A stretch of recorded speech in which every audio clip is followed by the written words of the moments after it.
Bom dia para quem está vendo isso. Eu sou o Henrique. Hoje o nosso grupo vai estar falando sobre o aumento de resolução para as séries temporais das imagens Landsat. Nós somos eu, Beatriz, Juan e Matheus. O objetivo desse trabalho surgiu de uma necessidade de aumentar a resolução de séries temporais de imagens de satélite do Landsat. Isso é para dar base a análises científicas ambientais, focadas na zona costeira, né? E por quê? O Landsat é uma grande fonte de conhecimento científico devido a ser a maior série temporal de imagens de satélite que existe no mundo, né? O Landsat é uma missão que existe desde 1970, só que como vem de uma tecnologia antiga, a resolução, o tamanho do pixel é de 30 por 30 metros. Então, técnicas que melhoram essa resolução são essenciais para poder dar base a conclusões sobre impactos ambientais, sobre a gestão de recursos e gestão da área costeira, com base nessas imagens.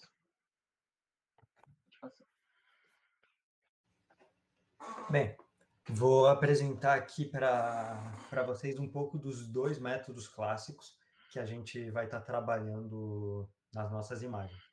O primeiro é o Lanczos, que, por definição, é uma técnica de interpolação para a gente estar reamostrando e melhorando a resolução das nossas imagens. Como que o Lanczos funciona? Ele usa uma convolução de uma função seno-cardinal truncada, que dá para ver ali, que é aquela sinc que está sendo descrita ali. Então, para fazer uma suavização do pixel e dos contornos.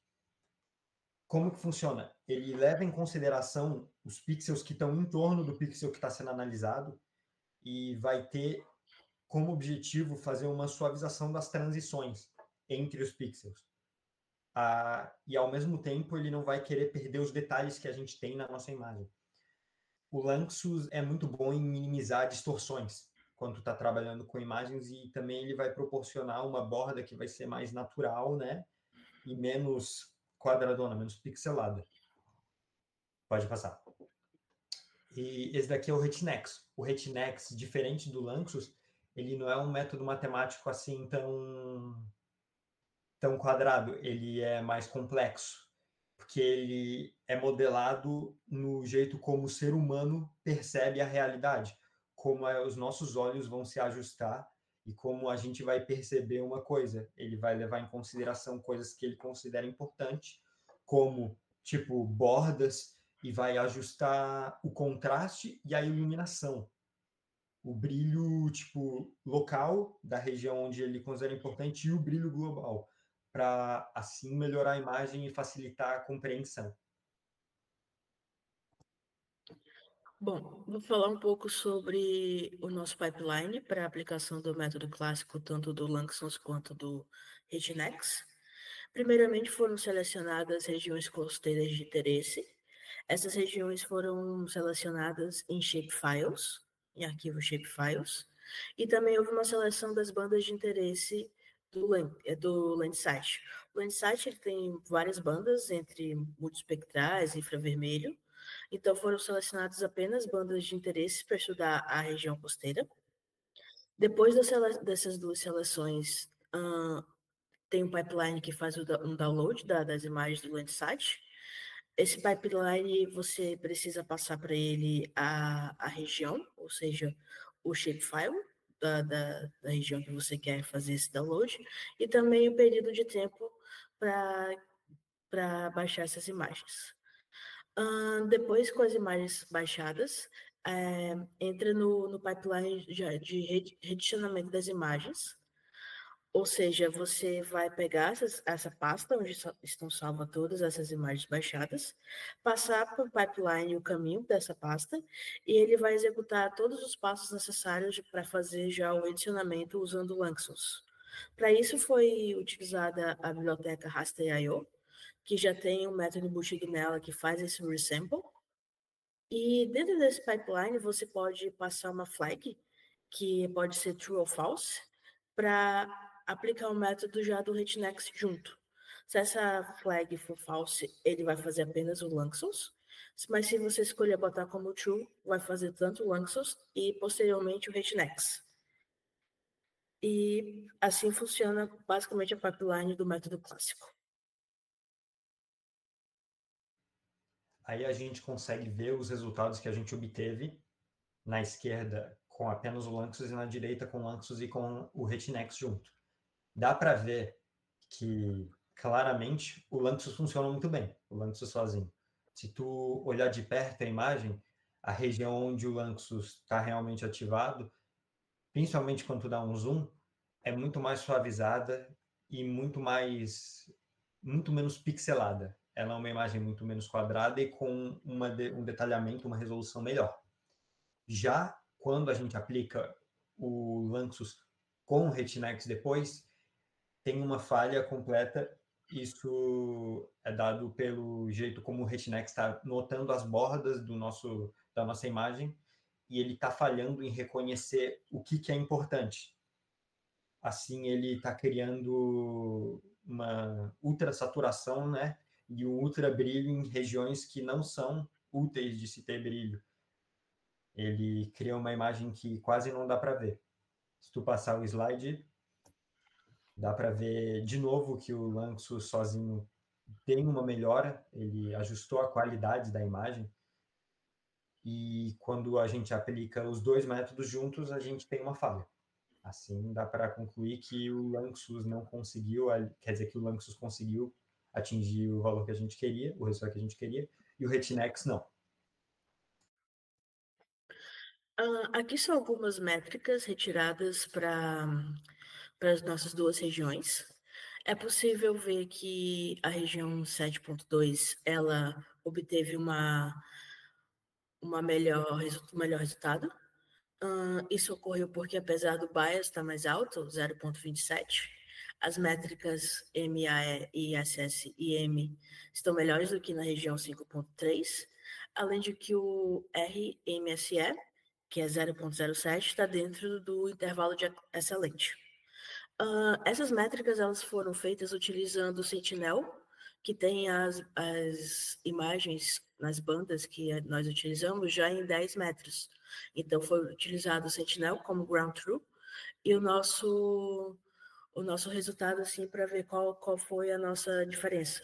Lembrando que como eles têm intervalos diferentes de pixels, essas bandas foram todas normalizadas antes de fazer essas métricas.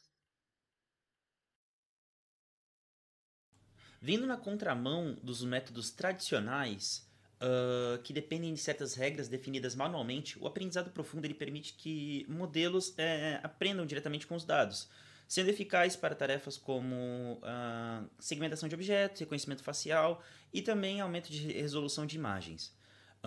Dentre as diversas técnicas, resolvemos abordar a SRGAN, primeiramente, que dentro desse contexto ele surge como uma poderosa ferramenta para aumento de resolução, onde ele é baseado em redes geradoras adversárias, que seriam as GANs.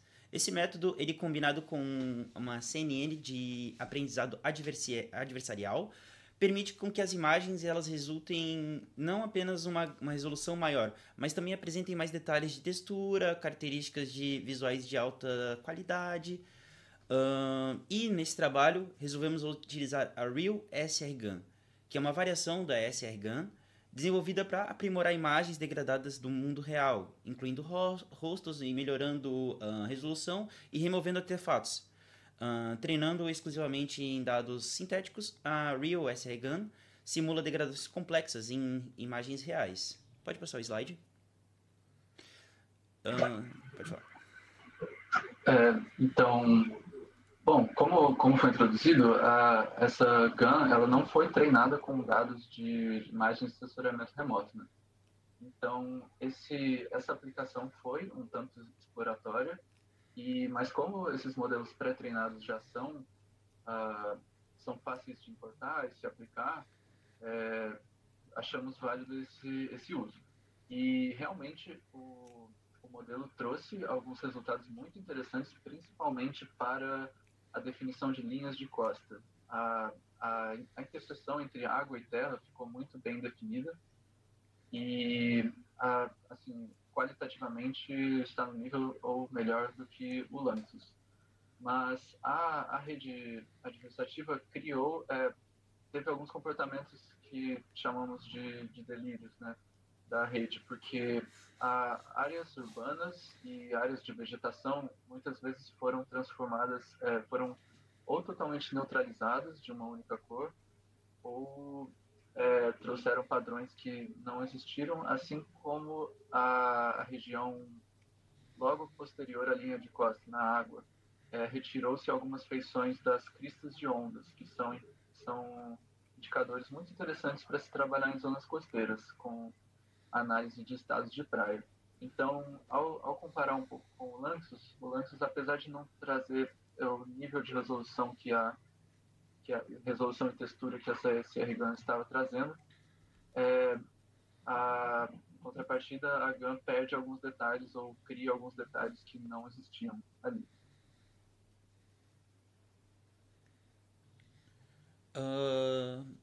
As CNN são redes neurais especialmente projetadas para dados com dados bidimensionais, como imagens. A sua arquitetura ela é inspirada no córtex humanos, sendo eficiente para extrair padrões espaciais e espectrais. As CNN são amplamente utilizadas em tarefas de classificação de usos de terra, detecção de mudanças, segmentação de objetos e também a previsão de fenômenos ambientais.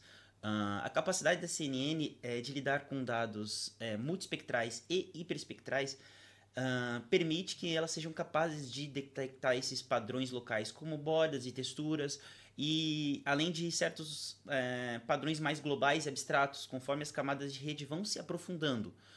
Essa característica permite com que a CNN seja utilizada em problemas de super resolução e super resolução de imagens. Pode passar o slide. Bom, falando um pouco sobre o pipeline da CNN, ele foi construído um dataset do zero para fazer o treinamento desse modelo. Para a construção desse dataset foi usado imagens do Sentinel-2, porque o Sentinel-2 apresenta as resoluções que nós estamos querendo atingir, 10 metros. Então, o primeiro passo foi baixar essas imagens do Sentinel-2 com resolução de 10 metros, e depois reprojetar essas imagens para a projeção que o Landsat usa, que é a 4326. Também foi baixado essas imagens em bandas. Então, nós tivemos que empilhar as bandas, formando um stack de bandas, e aí redimensionar essa imagem para 30 metros, porque o input do nosso pipeline são imagens de 30 metros, esperamos ter no final a imagem de 10. Então, foi preciso fazer esse redimensionamento para ter o input principal. Depois foi normalizado ambas as imagens, tanto de 10 e 30 metros, e depois todo esse próximo passo foi feito para que as imagens, tanto de 10 quanto de 30, estivessem alinhadas. Porque para treinar o nosso modelo, elas precisam ter a mesma região e os pixels precisam estar alinhados. Então, foi feito recorte da imagem para a área comum, reprojeção da imagem de 10 metros para coincidir com a resolução de 30 metros, o ajuste da resolução da imagem de 10 metros e o ajuste da imagem de 10 metros para as dimensões corretas. Tendo já todas as imagens alinhadas e recortadas, foi criado patches para treinamentos, ou seja, essas imagens, tanto de 30 quanto de 10 metros, foram recortadas em imagens menores, de 32 por 32, foram separadas em conjunto de treino, validação e teste, foi treinado o modelo CNN, e a partir desse modelo nós podemos aplicar ele passando uma imagem de 30 metros do Landsat, e o próprio pipeline faz essa desreconstrução em patches da imagem do Landsat para 30 metros, aplica o modelo e reconstrói a imagem novamente, dando o resultado final uma imagem de 10 metros de resolução. Bom, como resultado dessa rede, obtivemos essas imagens com o upscaling feito, né, a partir do Landsat, só que a CNN, ela não teve, assim, para obter um resultado similar à GAN pré-treinada ou aos algoritmos clássicos que utilizamos, necessitaria de um conjunto de treinamento maior e de de mais processamento, né, para poder trabalhar com essas imagens de satélite. E então a capacidade de generalização do modelo ficou um pouco ajustada às próprias áreas que estávamos trabalhando. Mas ela trouxe resultados significativos para exibirmos e acreditamos que teria futuro através de um treinamento mais assíduo dessas redes, né?